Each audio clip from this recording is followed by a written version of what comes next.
Listen, there are a lot of podcasts about the black church in the vein of Larry Reed and King Jives. Yikes. But if you're looking for a podcast about the black church that's thoughtful, informative, substantive, stimulating, then you need to subscribe to Black Church Chats. That's right.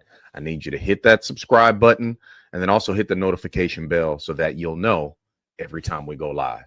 All right, on to the show.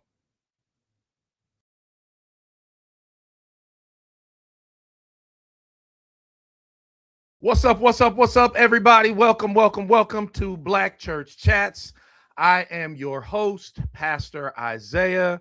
And man, I am happy to be here with all of you today.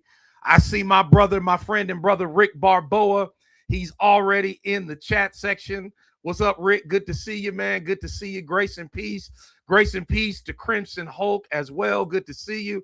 My aunties are here. My aunties, Melissa and Millicent. Love y'all so much. It was good to see y'all Sunday as well. Yes. Now, y'all know that I like my podcast like I like my preaching. All right. Talk back to me. I need to hear y'all in the comment section. But hello, I missed y'all. Yes, I missed y'all. I was not able to go live last week. Physical issues. Still not 100%, but I'm doing better than I was last week. And so I've been putting this particular discussion off for some time now. And now I'm ready to have the discussion. So look, if you are not subscribed to this channel, please, brother, sister, subscribe. We want you to be a part of this community. And if you are, call you Baxter in this space. Okay. All right, Baxter, I got you. Oh, excited about this one. What's up, Mike Black? Good to see you, man. Glad that you made it. All right, what does it say? Why Christianity paints all people with the Bible is white? Yeah, good question. What's up, Everyday Discipleship? What's going on? Great title for the video, brother. Compelling and straight to the point. Thank you. You are my mentor of sorts. I'm watching what you're doing. I'm excited about what you're doing as well. Carla, hey Carla, good to see you. I'm glad you're here. What up, Chris Gibson, watching from Arlington, Texas, but he's always repping Flint, Michigan. That's right. So again, if you're not subscribed to this channel, please subscribe to the channel. If you are subscribed and you are not a member, consider becoming a member. We have two tiers of membership. We have the pew level and the pulpit level. As a matter of fact, members, if you're listening to me right now, members, I sent out a video for members only, and I've only heard from 2 of y'all. So I need to hear back from the rest of y'all because you guys are helping to shape the future of this channel and the content on this channel. So members, I need to hear from y'all. All right. I think my mods are here. Hold on, Chris. I'm about to mod you up. If I haven't already, Chris, I think I've already modded you up.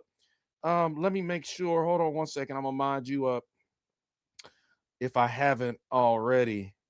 Oh, you're already a mod. So Chris, cool. You're already a mod. So you're gonna help me. You're gonna help me on that front. All right. Listen. I am convinced that the number one threat to biblical Christianity, and secondarily, the number one threat to this country. What's up, most excellent Theophilus? Good to see you. Grace and peace. God bless you. Is, in fact, Christian nationalism. Christian nationalism is nothing more than white supremacy wrapped up in Christian clothes, Christian garb, and it is absolutely the biggest threat. And if you don't see that Christian nationalism is the biggest threat to biblical Christianity and to this country as well, then you are not paying attention. You do not see how this heresy is being proliferated at the highest levels. Why is this a bigger threat than, let's say, Hebrew Israelism? Well, I'll tell you. Christian nationalism has multicultural appeal. All right. Hebrew Israelism is primarily, let's say, an urban problem, right? You're not going to have people in Beverly Hills, in Brentwood, in Bel Air. You're not going to have a lot of educated people falling into Hebrew Israelism. So while Hebrew Israelism is absolutely a problem, we need to address it. Christian nationalism is a much bigger problem on a much bigger scale, not just because of the religious implications, but also the political implications, as we've documented on this channel. They are seeking to repeal the Civil Rights Act, Voting Rights Act, Fair Housing Act. They are seeking to relegate brown and black people to second-class citizenry. The gospel is skewed within Christian nationalism. The Bible is used as a tool, as a club, as a cudgel, and all it is just a means to amass and acquire power under the guise of Christianity. And it is the number. Hear me. Listen to me. If your favorite apologist has nothing to say about Christian nationalism, they cannot be trusted. Okay?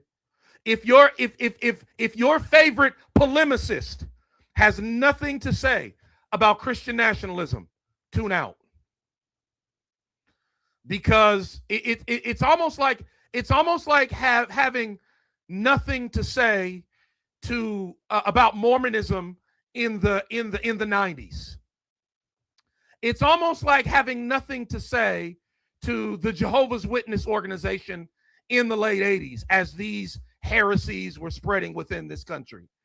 It's almost like having nothing to say to the Nation of Islam in the 60s. The Nation of Islam, right, posed a huge threat, particularly in African-American communities. Now, Christian nationalism is that threat. And to people poo-pooing this like Texas Huntsman, who probably most likely is either sympathetic to Christian nationalism or he's a Christian nationalist himself, might I remind you that the president, who is no Christian, by the way, he is sympathetic to Christian nationalism, both streams of Christian nationalism. Because you have to understand, there's two streams of Christian nationalism. You have the charismatic, Pentecostal, Five Mountains Mandate, Paula White Christian nationalists. There's a whole lot of them. As a matter of fact, one of the guys, I forget his name, Sid something, they're having a huge rally here in LA at the Coliseum. It's coming up. It's being advertised all over social media and on TV. So that's one wing of Christian nationalism, the loony, Paula White, charismatic crowd. And then you have the Doug Wilson, Joel Webbin, Looney Tunes crowd over there. Doug Wilson, of course, calls himself a paleo Confederate. Doug Wilson, of course, would take away the right to vote from women. Doug Wilson, of course, has praised and lauded Confederate slave owners, just got done preaching at the Pentagon, also leads a denomination. Pete Hegseth is a part of that denomination. Within the Secretary of Defense, I'm not calling it the Secretary of War because it's ridiculous, it's immature, it's infantile. So I'm not going to refer to it as a Secretary of as a Department of War. But rife with that brand and that wing of Christian nationalism. Also, Doug Wilson, Joel Webbin, all these guys, they have an inroads. Where now? At TPUSA. Yes, so they've been on stage, Doug Wilson, chummying it up with Charlie Kirk, with Charlie Kirk's wife. And so if you don't see the threat, you are either a Christian nationalist and you need to repent, or you're a Christian nationalist sympathizer and you need to repent. Yes, R.L. Dabney, that as well. So again, Hegseth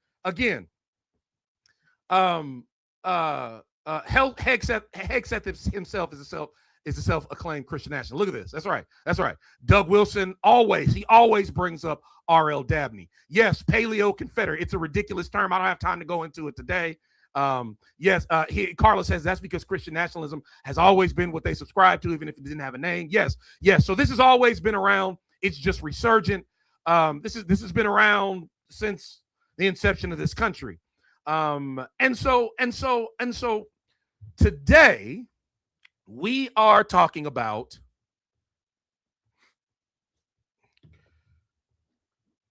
how the Black church, particularly, needs to clarify its theology in light of this Christian nationalist threat and the fact that many professing Christians are being deluded by it. Many professing Christians are just being swallowed by it. And you also have to understand the fact that many of these Christian nationalists are no fans of the Black church. They mock it, they castigate it, they mischaracterize it, they caricature it, they lie about it, primarily because of the political animus, but other reasons. And so we, within this tradition, we have to really start thinking deeply. Listen, share this with your pastor. If you're a member, parishioner at a church that's rooted in the Black church tradition, please share this with your pastor, share this with your leaders, because we need to start thinking deeply about this now on the front end. They are already at the levers of power. They are already seeking to enact policies that are in line with this great replacement theory, the harsh treatment of migrants, all of that. What's up, Troy? Good to see you, man. The removal of actual historical artifacts from places like Philadelphia, the attack upon the Smithsonian, all of these things, concerted effort to really establish a white supremacist agenda under the guise of Christianity. And by the way, I don't have time for these trolls like this that try to divert our attention and try to make us go down rabbit holes. If you want to remain ignorant, there are a lot of other talking heads on this channel. I've answered this question a million times. I would encourage you to log off of this live, go back and look at my catalog and my library. You'll see me answer these questions that are often, rooted in ignorance. And I didn't read your question totally, so forgive me. All I saw was, what is the Black church? Question mark. And that's triggering to me, because oftentimes what happens is people come through with some type of snide comment, snide remark, being divisive, that. So I don't have time for that today. I'm going to stick to the topic. And mods, hear me. If we get people trying to wrangle us down rabbit holes, trying to divert the conversation, please, if you'll handle that for us today. By the way, Rick, did I make you a mod? Did I make you a mod? Okay, I made you a mod as well. Cool. Perfect. Wonderful. So here's what we need to come to terms with. And here's what we need to realize. And as jarring as this may be, as unsettling as this may be, as difficult as this may be, we need to just come to terms with this reality. And here it is. It may get worse before it gets better. Things may become more severe. Their agenda may ultimately win out. And hear me when I say this. As a realist, as somebody that tries not to sugarcoat things, I believe in God. I trust the scriptures. And I do have hope, and we're going to talk about that in just a minute. I still try to understand the reality. If you study biblical history, if you're a student of biblical theology, you understand that God's people lived under tyrannical, despotic rule most of the time. Whether it was Assyrian captivity, Babylonian captivity, whether it was the wicked kings in the north, the wicked kings in the south, the Roman Empire, right? This is hard for us here in the West because we've experienced, as professing Christians, we've experienced a certain bit of privilege, right? You know, when I hear professing Christians bellyache, oh, we're being persecuted in this country. We're being persecuted. We're being persecuted in our own country. How are you being persecuted? Because that department store said Happy Holidays instead of Merry Christmas. That's how you're being persecuted. Because they took prayer out of the schools. So you're telling me that a student can't pray? As a matter of fact, I was a part of a Christian club in high school, and we prayed around the flagpole. Right? So I am a critic of all of these overblown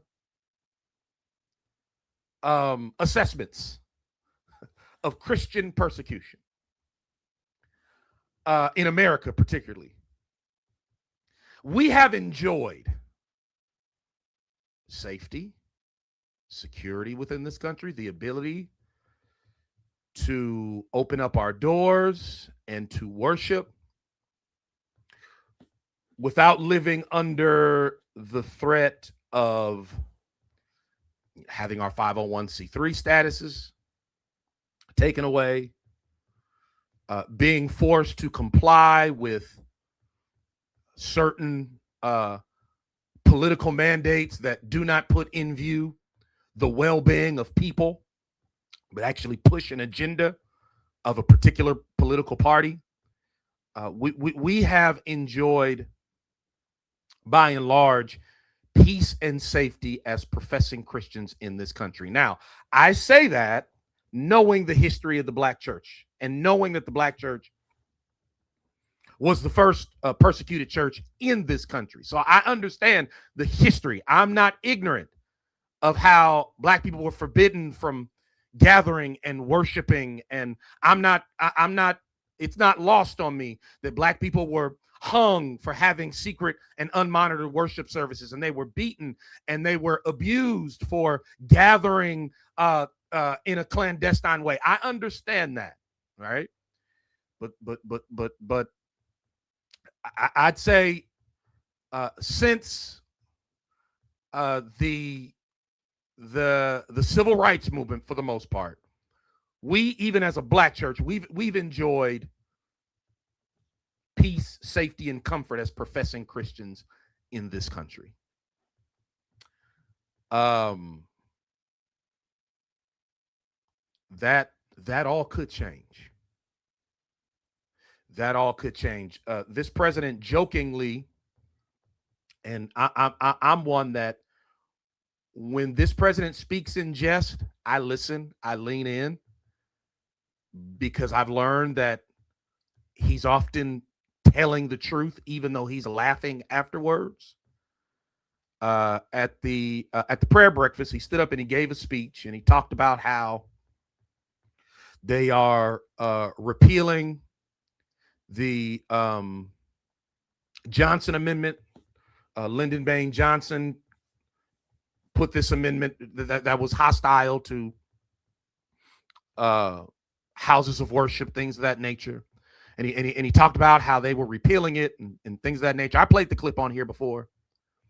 And then he went on to say, you know, we are advocates of religious, freedom. We believe in your religious freedom. And then he goes on to say, unless you say something bad about me. That's what Trump said. He said, unless you say something bad about me, and then if you do that, I'm coming after your 501c3 status. He laughed, and guess what? Everybody in the audience laughed. But I didn't laugh. because he is a megalomaniac. He's a narcissist. And he, at his core, doesn't like dissent. He doesn't like disagreement. That's why he goes after the families of Supreme Court justices that disagree with him and says that their family should be ashamed of him. That's why he throws Marjorie Taylor Greene to the wolves, because she insists on the full release of the Epstein files. He does not like dissent. Everybody that stands up to him and disagrees with him publicly is ousted, lambasted, and outcasted. And you better believe that if he had totalitarian power, those churches and those church networks that stood up to him would be persecuted, would be attacked. And guess what? It would be the Christian nationalists. It would be the Christian nationalists that would do a lot of that bidding. They would be the ones that would carry out a lot of those orders to actively persecute churches that aren't in line with his policies. So we have to ask the question, what if it gets worse before it gets better? And how do we clarify our theology in light of this very real and existential threat? Well, I want to say 4 things. By the way, if you aren't subscribed to this channel, please, ma'am, please, sir, subscribe to this channel. We would love for you to be a part of this community. Listen, I realize that some of you are looky-loos right now. You guys are here because other channels have been talking about this, bigger channels, larger channels. They've been talking about this little tiny, less than 2,000 subscriber channel. And there are people here listening in, leaning in. Some of you guys are curious to what I have to say. Some of you guys are just disagreeing with everything that I have to say, and you're torturing yourself by listening to me. Some of you guys agree with what I have to say, and you're like, yeah, this actually needs to be said. This is helpful. I invite all of you, subscribe to this channel, and then if you are subscribed, you can become a member of this channel as well. But 4 words that I want to say that we need to lean into, and we need to develop a robust theology around. Number 1, resistance. Resistance. Pastor, if you're listening to me, what is your theology of resistance? When the state becomes antichrist, and when the state becomes an impediment to righteousness, justice, and the true biblical gospel, what then? Do you have a fully fleshed out, fully thought through theology of resistance that you are inculcating? What I mean, think of, remember Exodus chapter 1 and the Hebrew midwives? Let me pull that up. Let me pull that up. Hold on, y'all. Hopefully, sometimes when I do this, it messes with my feed, but I want to pull this up. Uh-oh, Lord, please don't let this mess with my feed. Please let me pull this up. Please let me pull this up and let it not mess with my feed.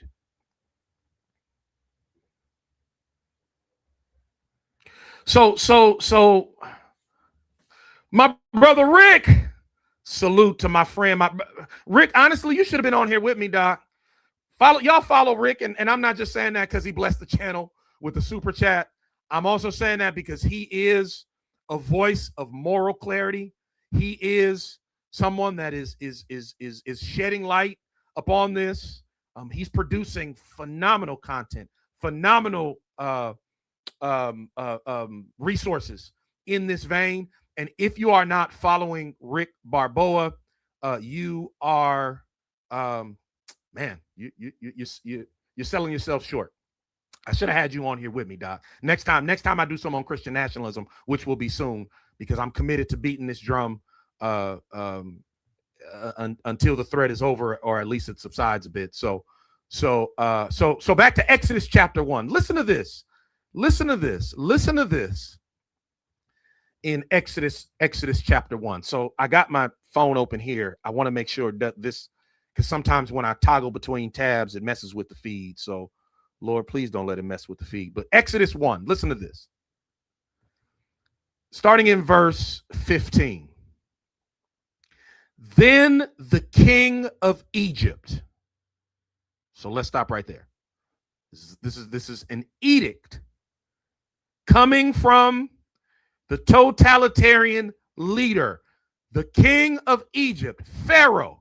He's about to say something to Hebrew midwives. He says, then the king of Egypt said to the Hebrew midwives, one of whom was named Sifra and the other Puah, when you serve as midwife to the Hebrew women and see them on the birth stool, if it is a son, you shall kill him.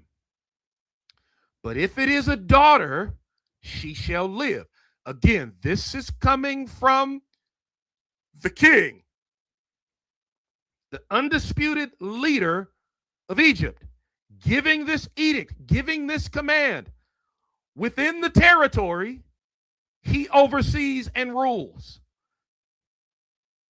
He says, when you see them on the birth stool, if it is a son, you shall kill him. But if it is a daughter, she shall live. Verse 17, listen. But the midwives feared God.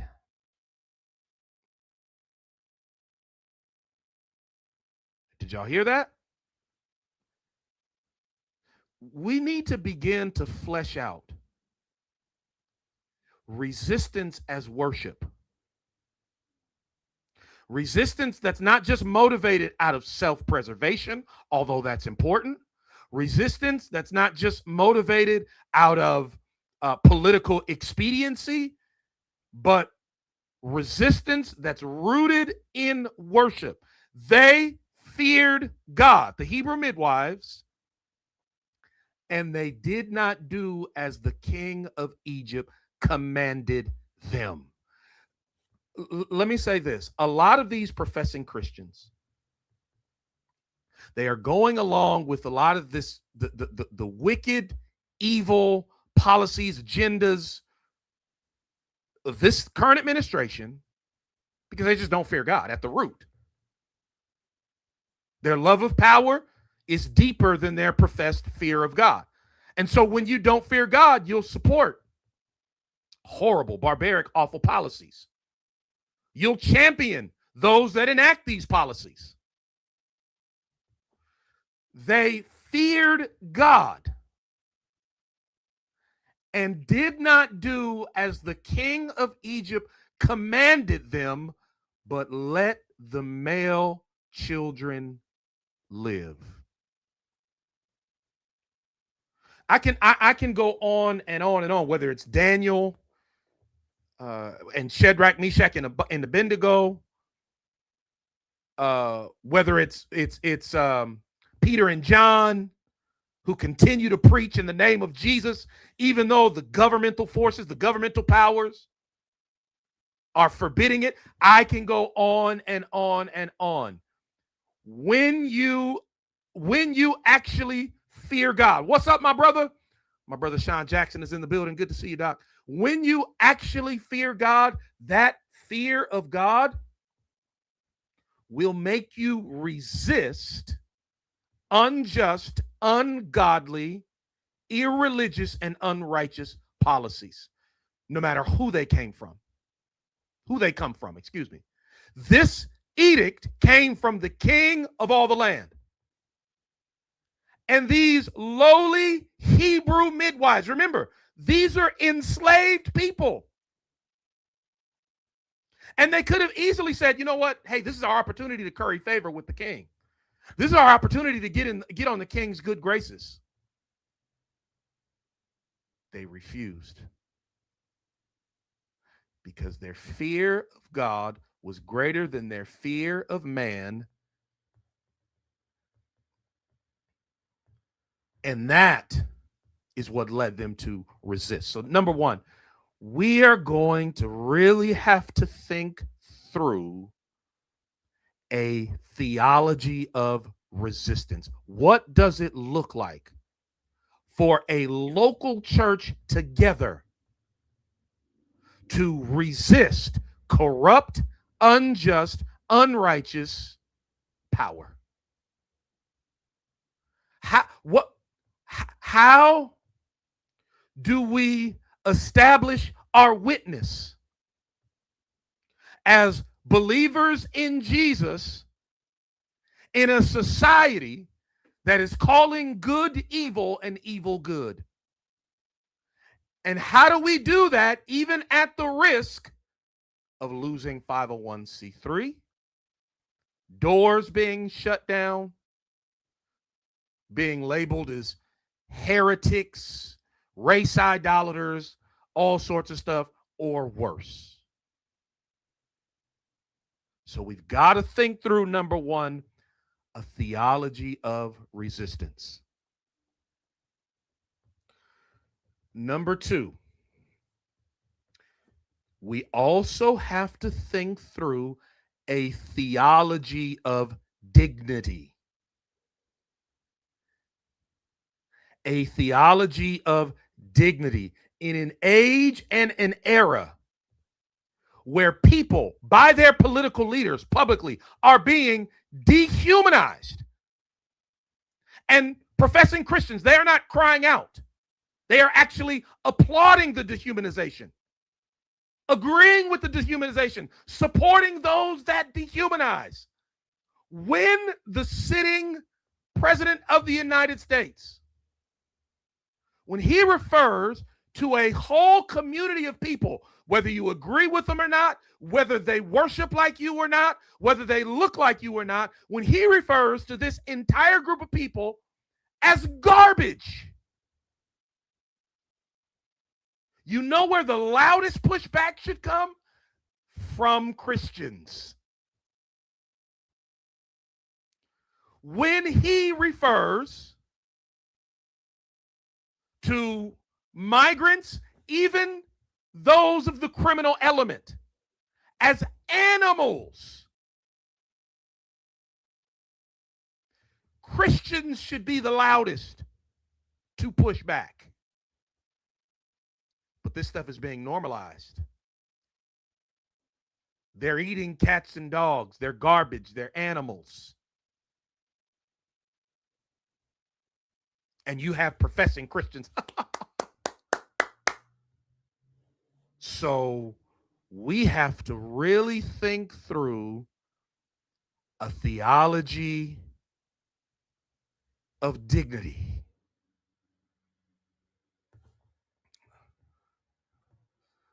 Interesting watch. I don't usually do lives. Thank you, first of all, for being in this live, but you're intriguing. I'm not black and I'm not a Christian, but I worry very much for my brothers and sisters who are being marginalized by this tyrant. Yeah. I think that's a good comment there, because that's the play, right? Listen, guys. This is why I say that Christian nationalism is nothing more than white supremacy wrapped in Christian garb, using Christian language, because there's a method to the madness. When you dehumanize brown people and when you dehumanize black people, what does that make? What does that do to the collective conscience of the country, right? It says to those who aren't in that group, we're better. And these people are less than human, therefore they can be murdered in the streets. They can be not afforded due process, because the ultimate goal, listen, is to expel them. The great replacement theory that is believed by top governmental officials all the way on down. I played here on my channel Trump's nominee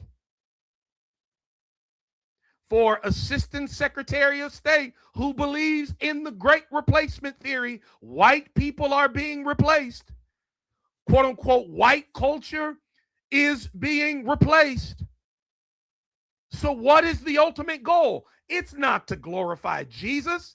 It's not to see Jesus and the true gospel. It is to what? Make the country less black, brown, and otherwise. And so in the face of the, and look at this, look at Gideon, who is not able to pay attention and focus.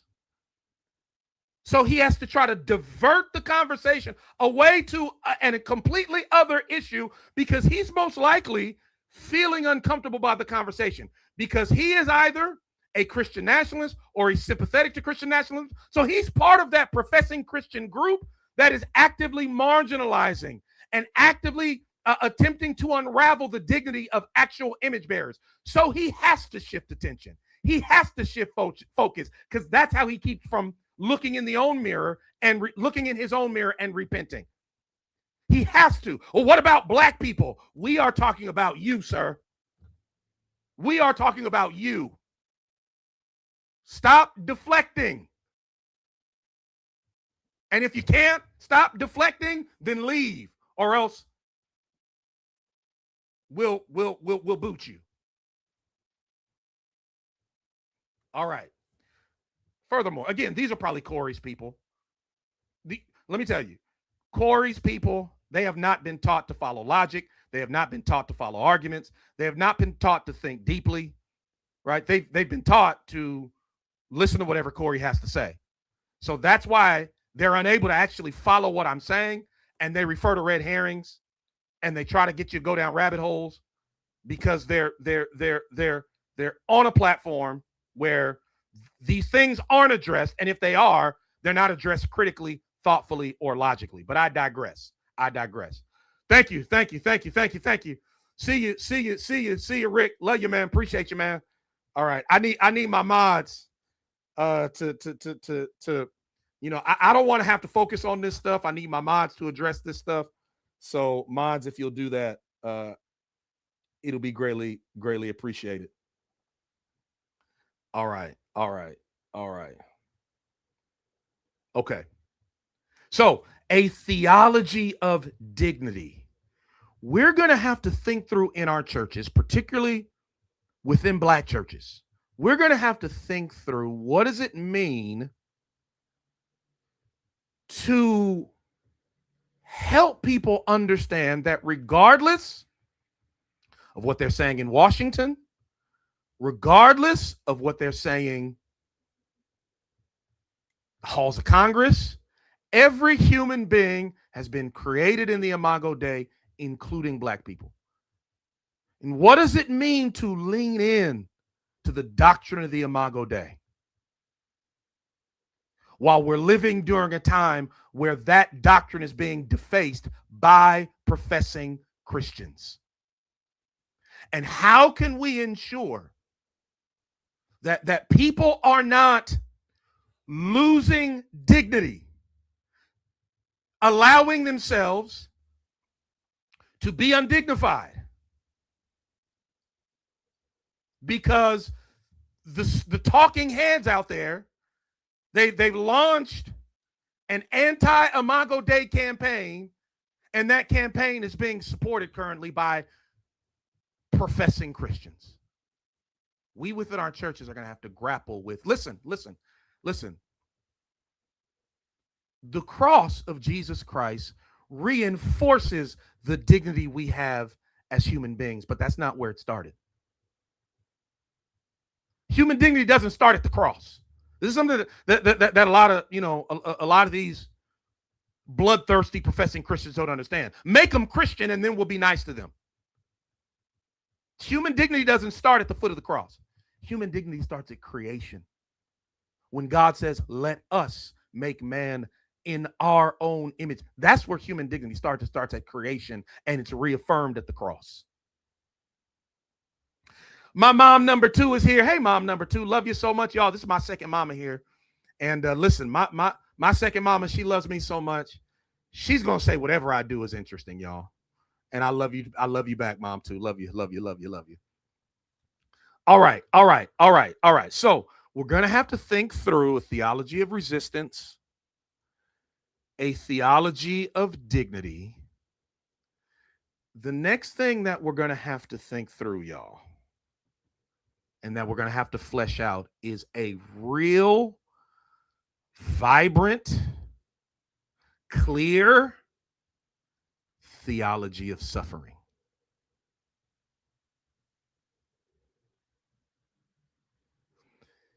Again, what happens if it gets worse before it gets better? And this is a question that we have to ask even outside of the Christian nationalism threat. If you get a bad diagnosis, if a child is acting unruly, this question needs to be asked more. And it's not a lack of faith to ask these questions. You are can I help my word of faith friends? Faith is not closing your eyes to reality. That is not faith. Faith is seeing the reality and trusting God still. And sometimes you do. Yes, we serve a God who heals. We serve a God who saves. We serve a God who reconciles. We serve a God who does all that. But God does it. And he does it in his time. And he does it according to his pleasure. Hear me. Bodies fail. Political systems fail. And so, what's up, JM? JM is here. Good to see you, JM. Hey, man, hold down the mod section. We've already had some trolls seeking to divert our attention. So hold it down. Good to see you. Hey, Miss 4th of July. Good to see you. I know. You're only stopping by. Well, we love you. We miss you. And next time you can come in and stay with us longer. Please do that. Please do that. Please do that. So hear me. Y'all know that I love the Black preaching tradition. I do.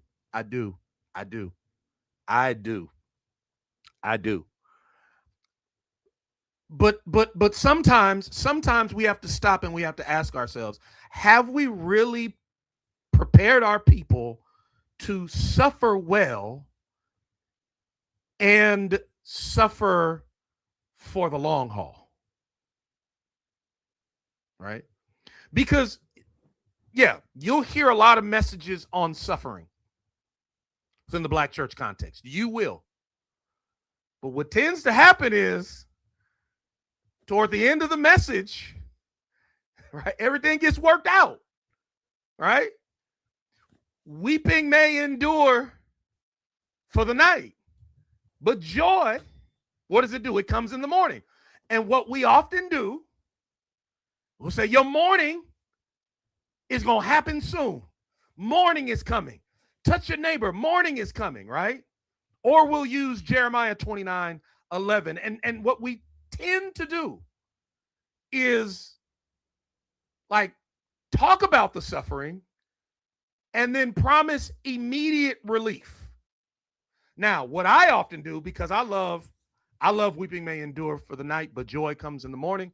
What I often do is I often frame that in an eschatological sense. And you can ask my people, my church, and they will tell you that if I say weeping may endure for the night, but joy comes in the morning, and if I do say morning's coming, I may follow that up. Oftentimes I'll follow that up by saying, but morning may not come on this earth.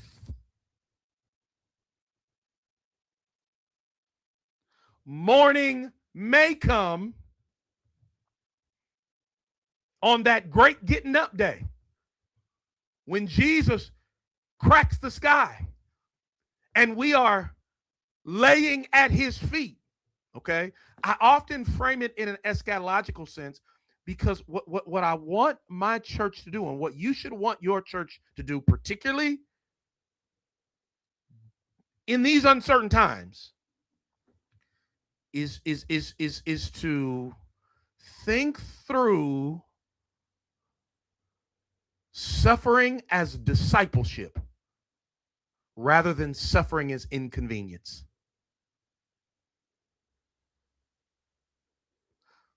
Seeing suffering, even if it's prolonged, intense suffering, seeing suffering as something that can sanctify, clarify, make one look more like Jesus, rather than something that needs to be rebuked and escaped at all costs. And so what if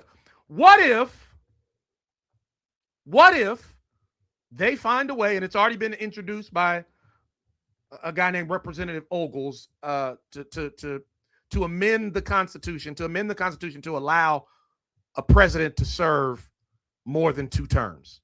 So what if there's 3 terms? What if there's 4 terms? What if somehow, because of this war in Iran, there's some move to hinder the midterms, right? Render them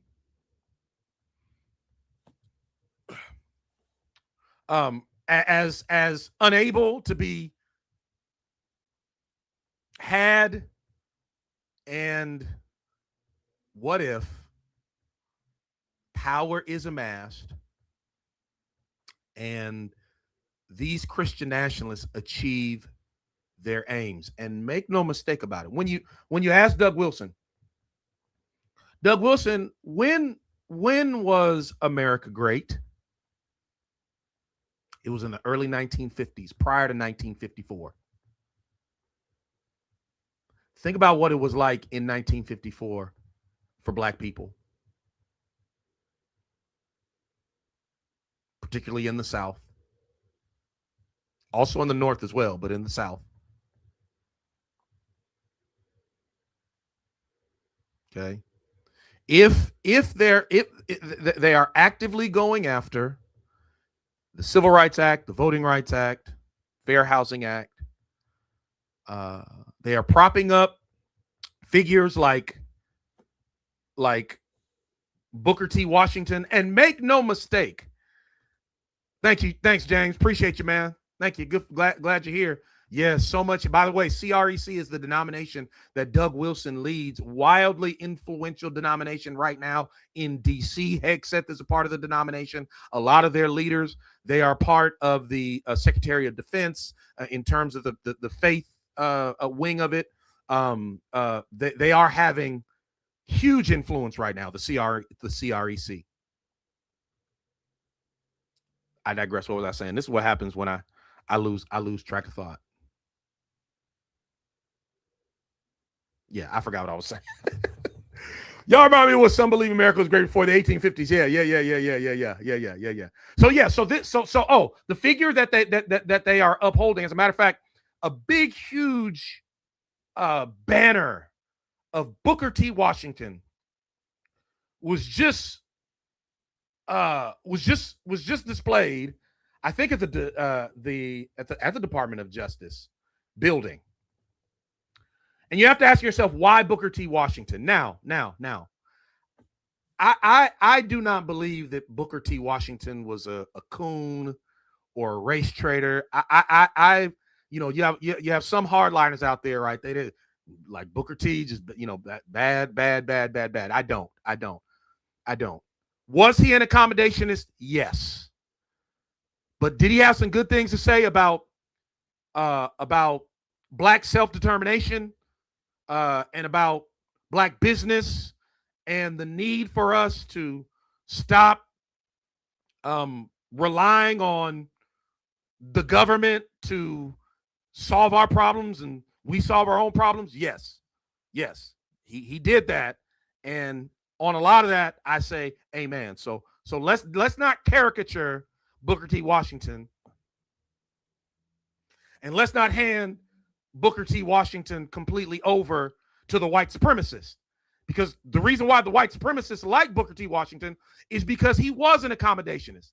And he was saying, listen, don't protest, don't get involved in the political process. Let's drop our bucket where we are, things of that nature. And the reality is the solution is both and. It's not an either or solution. You can't go one way or the other. It's both and. But the white supremacists hold Booker T. Washington up.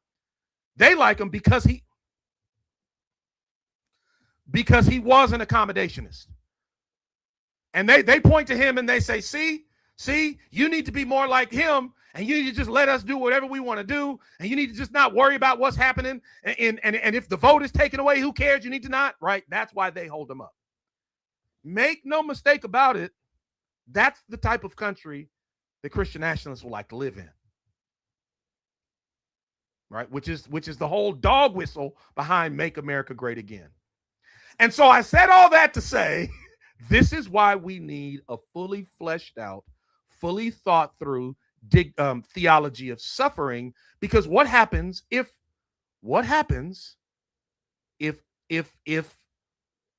their aims prevail?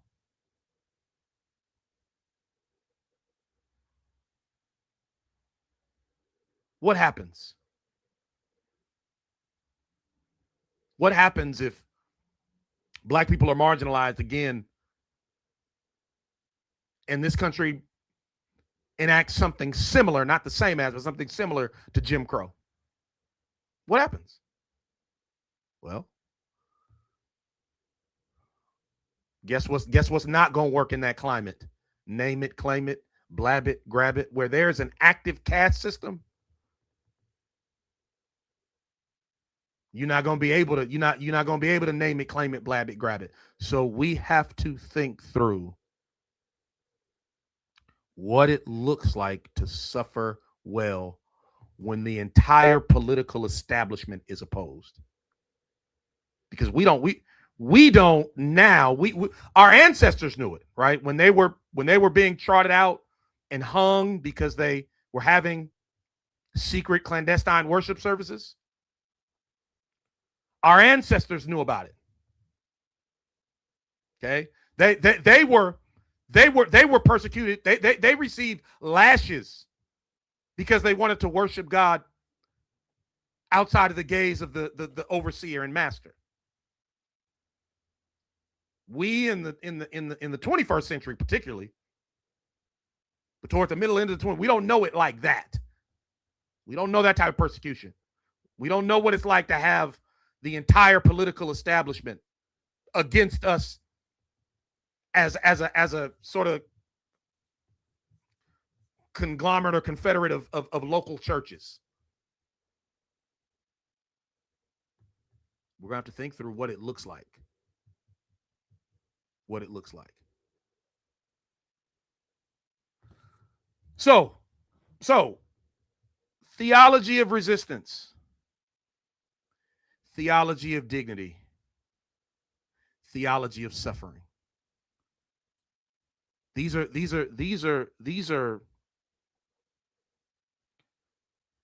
areas we need to refine. We need to think through deeply. One more, and then I'm gonna call it a day. I'll probably look at some of these comments. Y'all know I try to avoid the comments because I'll go left, I'll go right, and once I go left or right, I'm gone. I don't even remember what I was talking about originally. But one more thing.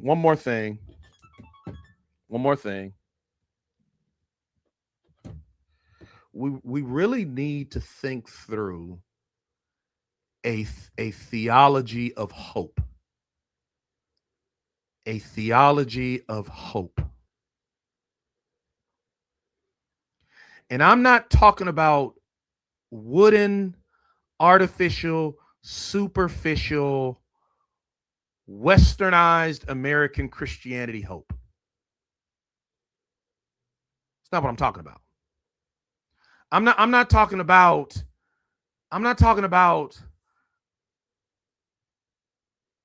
sentimental pseudo-psychology hope. I'm talking about deep-rooted internal hope that is weighty. And we can't be simplistic. We can't be. It's easy to be simplistic and pithy during these times. Oh, just preach the gospel. Just Jesus Christ is Lord. They've been saying that they were saying Jesus Christ is Lord when they were selling mothers away from daughters and fathers away from their wives. They were saying Jesus is Lord when they were hanging people and people were swinging from the poplars. This is not about being pithy. Michelle Turner, Michelle in the building. Salute. That's another one of our mods. Our first mod. Actually, Michelle was our first mod on this channel. So shout out to Michelle. Love you. All right. So I'm not talking about pithy, superficial, talking about deep, weighty. And this is where, listen, we need to have this conversation. This is where we really need to think through atonement theories.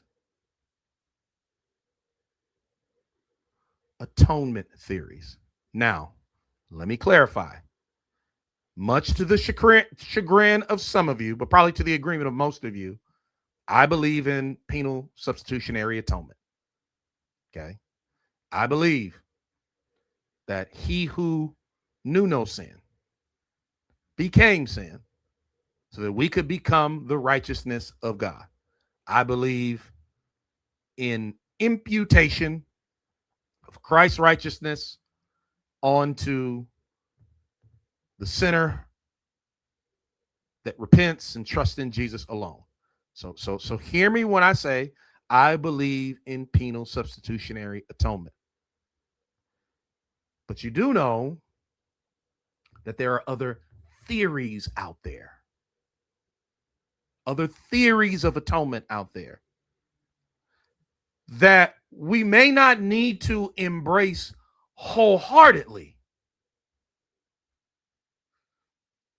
but that we need to understand a little bit better and consider the virtues of. For example, this is what I want you to do. If you're listening to me right now, see, Michelle, you're ahead of me.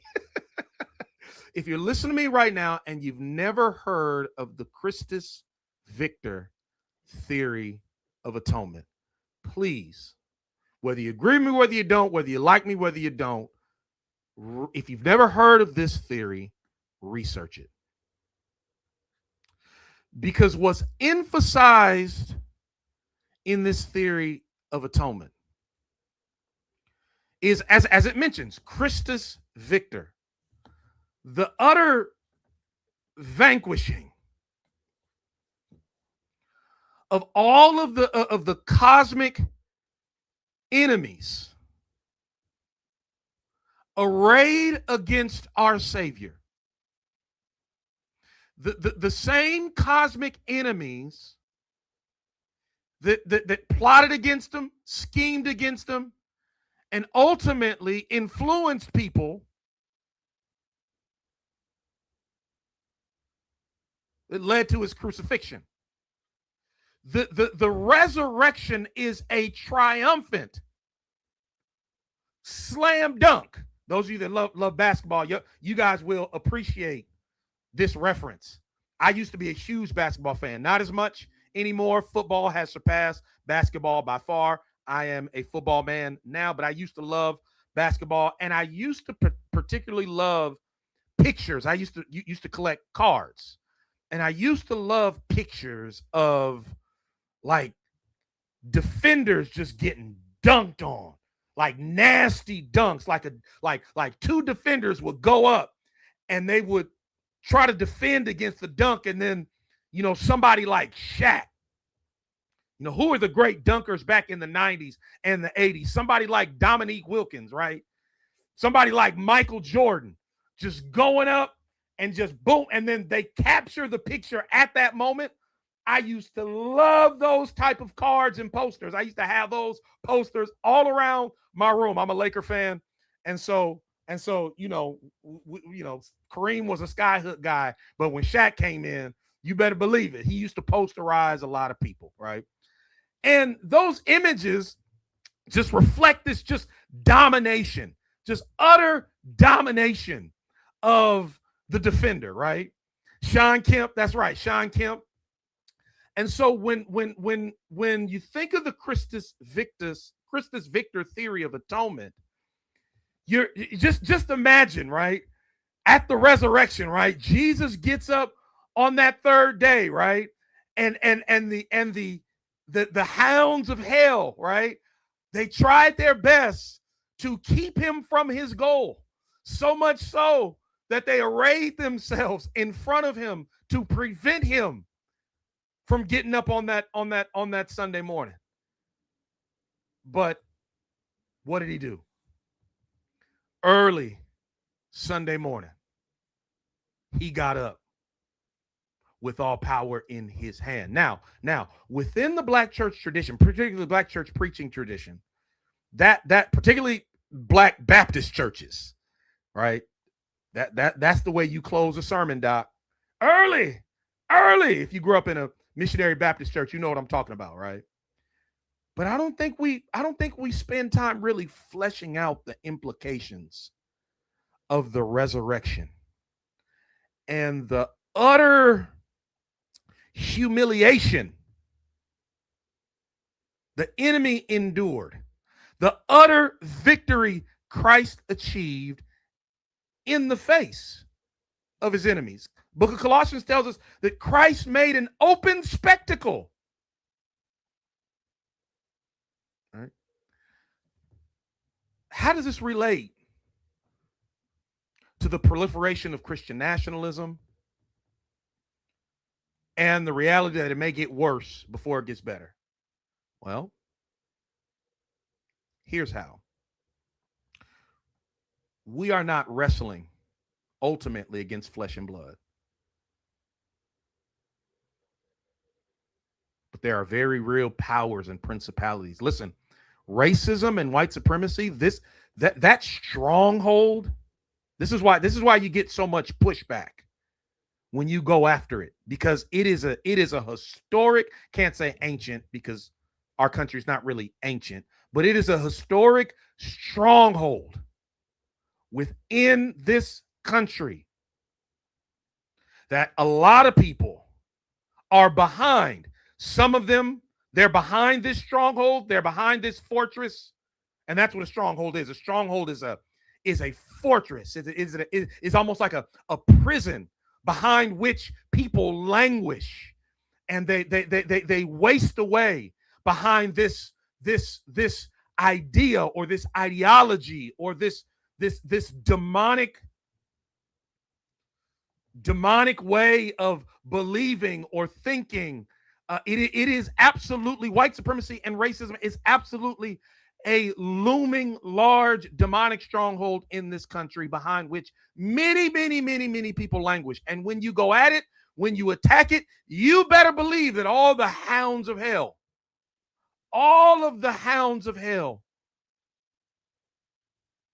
will mount every effort to thwart the dismantling of this stronghold. And so what the Christus Victor theory of atonement does, is it allows us to sit back and say, every demonic force that is arrayed against the people of God, though they seem to be gaining ground, though they seem to be winning in some temporal sense, it is all a smokescreen, a fugazi. And every enemy and opponent of Christ, every stronghold, he has already conquered and won. When he got up, that's because we often stop at he got up. When he got up with all power in his hand. So these demonic forces have been defanged. They are defunct. And what does this do? This creates the type of hope that what? That fuels the theology of resistance. Do you see that? Do you see that? Why are people so scared to go after strongholds? Well, because they're scared of the blowback. They're scared of the warfare. They're scared of what they may encounter as they attempt to go after these strongholds. It's much easier. It's much easier to accommodate these strongholds. It's much easier to address every other stronghold except the largest looming one. And so they don't. They don't. But a very deep and sound, by the way, this person, Carla came through, but this person, let me say this to this person. Sir, I have talked about that. If you're really interested in learning, study the channel. It's all over the channel. So I've talked about it at length. So for people that have an ear to hear, they will hear. People that just want to stay behind the stronghold that I'm referencing, they will. So all of it is there. Do the work. Carla came. Look at Carla, y'all. Carla. Appreciate all that you and your cohorts do. Please keep going as we need voices like yours, especially in these times. I'm encouraged by your message of hope. Salute to you, Carla. See, now look. It is, listen. People like you, Carla, remind me that this ministry is necessary. Last week, I had some health issues, so I wasn't able to go live. And there are moments where you start to think, like, nobody even cares what you have to say anyway. Like, you're like, who cares? You know what I mean? Like there are moments, right, where you sometimes, right, the enemy tries to get in your mind. You try to convince yourself, like, are you really saying anything that's making any type of impact? But then you plug back in and you go live and you get this type of support. And I believe this is, God's way of saying, keep going. Not everybody will get it. Not everybody will listen. Not everybody wants to listen. But for those that have an ear, they hear and they're being blessed and they're being equipped. And for that, I am grateful. So thank you, Carla, for that. Thank you, Carla, for that gift. Much, much, much appreciated. Much appreciated. Much appreciated. Wow. Blessing. So do you see how that happens? Theology of hope fuels the theology of resistance. Okay. You can't have a good theology of resistance unless you have a firm theology of suffering. Why? Because resistance often brings suffering, right? But what also buttresses all that is a theology of dignity as well. Remember in the book of Numbers, I think it's Numbers 11, the spies are sent into Canaan and they spy out the land and they come back. They see the giants in the land and they come back and they say what? Say, we can't, and I'm paraphrasing, we can't overtake that land. We can't do it. There are giants there. And we are as grasshoppers in their sight. Only 2 spies said, we can take this land. Only 2 spies. You're lazy. I'm not, listen, if you're going to be lazy, then you're not going to learn. If you really want to learn, you won't be lazy. Right? I don't know if you've like, hopefully you have your high school diploma, right? Then what'd you have to do through high school? Right? You had to show up all 4 years with your books. right? You couldn't be lazy. Learning and laziness are antithetical. So if you just want to be lazy, that doesn't mean you want to learn. That just means you want to be a troll. You're committed to being lazy, not learning. So good. I'm glad you're out. Don't come back. All right. Okay. All right. Okay. All right. So again, as I wind this up, a theology of dignity has to undergird all of this because there are giants, right? And these giants are going to resist. These giants are going to fight. And if you view yourself as a grasshopper, then you're not even going to attempt to fight. Only 2 Spies says, we got this. We can take the land. All the others were like, we're grasshoppers. So do you see how all of these are interconnected? All of these 4 things are interconnected. Again, I talked about a theology of resistance, a theology of suffering, theology of hope, a theology of dignity. It's what we need to develop. We need to think through. And I'm here, y'all. Listen, I'm here. Reach out to me. All right. Yes, I'm a busy guy. Okay. Number 1, I've got my wife, my family. They're number 1. Okay. I got my church, number 2. Right. But I try to make time when all of those things are taken care of, when my wife gives me the green light and I'm not tending to my flock, I try to make time to interact and engage with you guys, but only the ones that are engaging in good faith. I will not engage any good faith people. I will not. I refuse not to engage good faith people because it's a waste of time. It's a waste of energy. And why do that when there are so many out there that are coming in good faith? And so, yeah. Mom too. I love mom too. Yeah. Look at this. Fun fact. Othoniel, the first judge, is related to Caleb. I love it.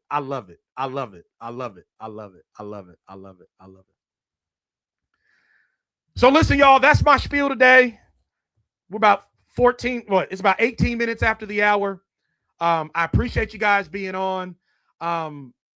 Members, please, I sent out a video addressing you guys.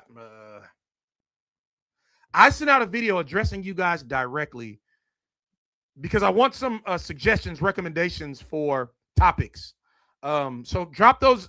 Go back and look at that video. It's here on the channel. It's for members only. I want your recommendations. I may go live again sometime this week, but we'll see. We'll see. All right. Appreciate y'all. Subscribe. If you have not subscribed to this channel, subscribe. If you're subscribed and you're interested in being a member, become a member. We have 2 tiers of membership, pew level, pulpit level. We're trying to do things for the members. We're trying to arrange a Zoom call just for members. Would love for you to be a member of this channel. All right, y'all. I'm about to head out. I appreciate y'all. Yes, you are, JM. You were one of the first channel members, actually. So appreciate you, man. Love you. All right, y'all. Appreciate y'all. Hope y'all have a wonderful day. My brother. Thank you for engaging watch, brother. I'm white, atheist, ex-Christian, alcoholic, and I appreciate you. Look at this. Look at it. Listen, my brother, I'm praying for you, man. I don't know why you deconverted. I don't know your story, but what I can say is that Christ is an all-sufficient Savior, and anything we lack can be found in him. We cling to things that we shouldn't when we are not in him. He is the only one that can fill that void. So it's interesting that you deconverted and then gravitated towards alcoholism. Brother, can I tell you that Jesus can fill whatever void you're trying to drown out? You're trying to drown with alcohol. I love you. I'm gonna pray for you. Thank you for being here. But man, the cross is the only hope, Doc. Jesus, trust him. Turn back to him, man. He is a perfect Savior. You're not here on accident, my brother. You're not watching me on accident. What are the odds? You even said yourself, you don't watch lives, but you're here. This is a Christian live. All right, brother. Turn to Christ. Trust him. Repent. Trust him. All right. Hit me up, man. Hit me up if you want to holler. All right. All right. All right. Love you guys. Love you guys so much. You guys have a wonderful day. God bless. Grace and peace. Yes, come back. Come back. Come back. Bye-bye.